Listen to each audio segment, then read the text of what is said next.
If you're a new stamper and would like to add colored pencils to your toolbox, or you're an experienced stamper and would like to add a low-cost colored pencil option for when you're stamping with the kids or traveling, then when you're picking up school supplies for the kids, grab yourself a box of Crayola colored pencils.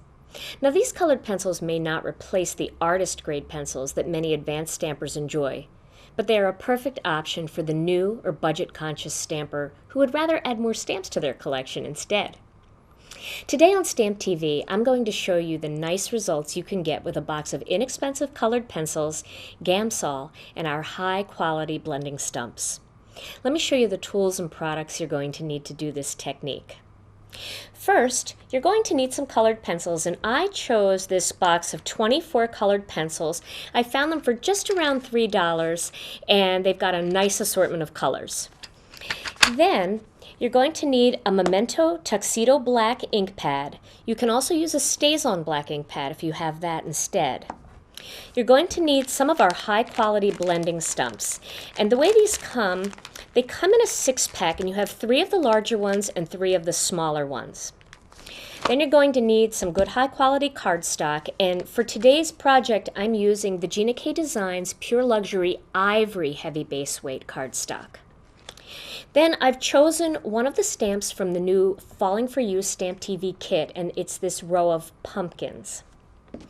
And then you're also going to need a nail file, and the nail file is what you're going to prep your blending stump with, and I'm going to show you how to do that, and that's going to make a huge difference to how well this technique works. And you're going to need some gamsol, and I keep my gamsol in this neat little pump. And all you have to do with this pump is just lift the lid and you just pump it a little bit, and I'll show you that. The gamsol will pool in the little cup up top, and then I can work right from that cup. And when I'm all done stamping, I can just close the lid, and that keeps my gamsol from evaporating, and it keeps any fumes down in my stamp room. And even though gamsol is an odorless mineral spirits, just because you can't smell it doesn't mean there's still not a few fumes. So by keeping the lid on it when it's not in use, it keeps those down. Okay, to begin, I'm going to start by inking up my row of pumpkins from the new Falling For You Stamp TV kit with my Tuxedo Black ink. And I'm going to stamp that right about here. And there we go. That made a nice impression. Then I'm going to grab one of the blending stumps from our pack of blending stumps that we have. Now, these come in a 6-pack, and they come 3 of each of 2 sizes. They have the small one and the larger one. I'm going to use the small one for my project, and I'm going to show you how to prepare this blending stump for use with gamsol. What you want to do is pick up a nail file from the artificial nail section at Walgreens or Walmart, one of those big box stores, and you want to use the rough side of the nail file, and you want to file like toward the point of this blending stump and turn the blending stump as you go. And you can see some of that just falling off and getting onto my paper here. What you're actually doing is you're making this blending stump a little bit more porous so that the gamsol will soak in better, and you're going to get much better blending that way. So, and by going in this direction and turning the blending stump as you go, you'll keep the blending stump to a nice point. This is also a great way to clean color off of the blending stump in between colors when you're switching colors. Okay. Now, I'm going to use a couple different color pencils here. I'm going to use 4 of the pencils from the box of Crayola 24. This is a really nice size pack. And I've chosen a dark orange, a lighter orange, a yellow, and a brown. And I'm going to start with the dark orange. And I'm just going to color down the one side of the pumpkin here like that. And then I'm going to color on the other side of the pumpkin like that. Then I'm going to add a little bit of the lighter orange. That's going to go next to that first color.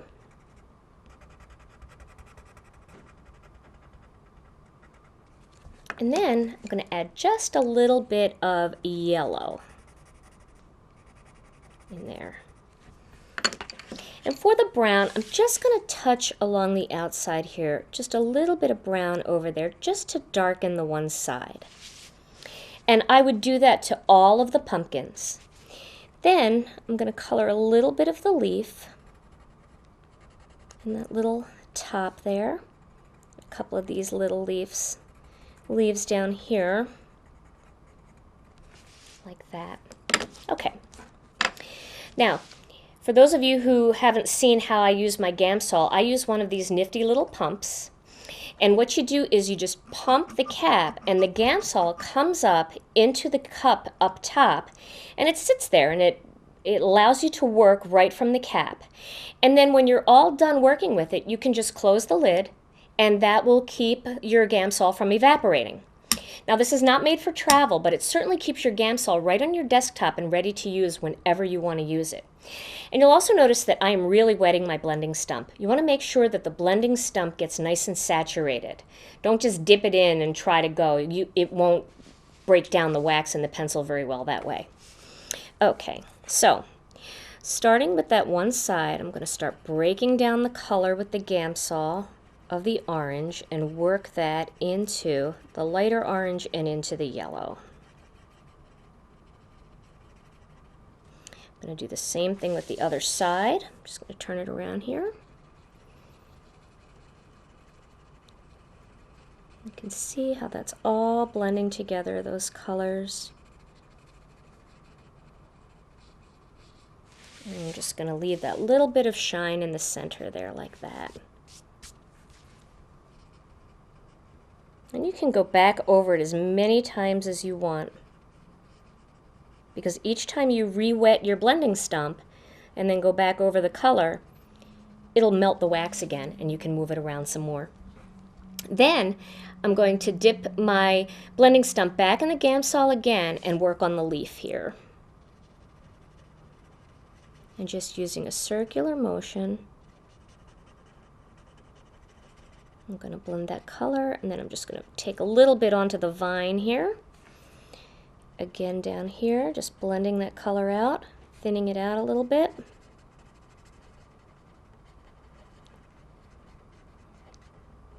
And now if you want to change the color of the leaf a little, you can add a little bit of yellow into there, right into the center.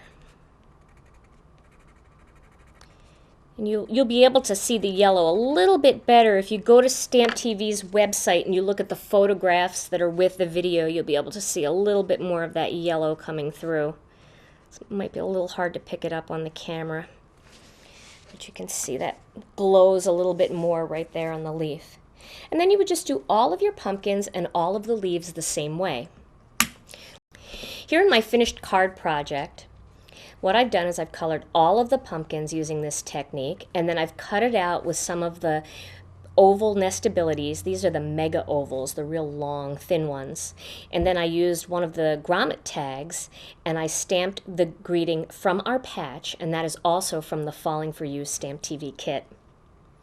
And then I used some of the pattern paper from the kit, some of the ribbon, and other cardstocks from that kit as well, and created a nice little Thanksgiving card, thank you card, any kind of card really, just from our patch to yours. If you want a larger color palette, Crayola makes a 50-pack that can satisfy most of your coloring needs. This is a great way to get started and learn how to do the gamsol coloring technique while leaving more of your stamping budget for rubber stamps.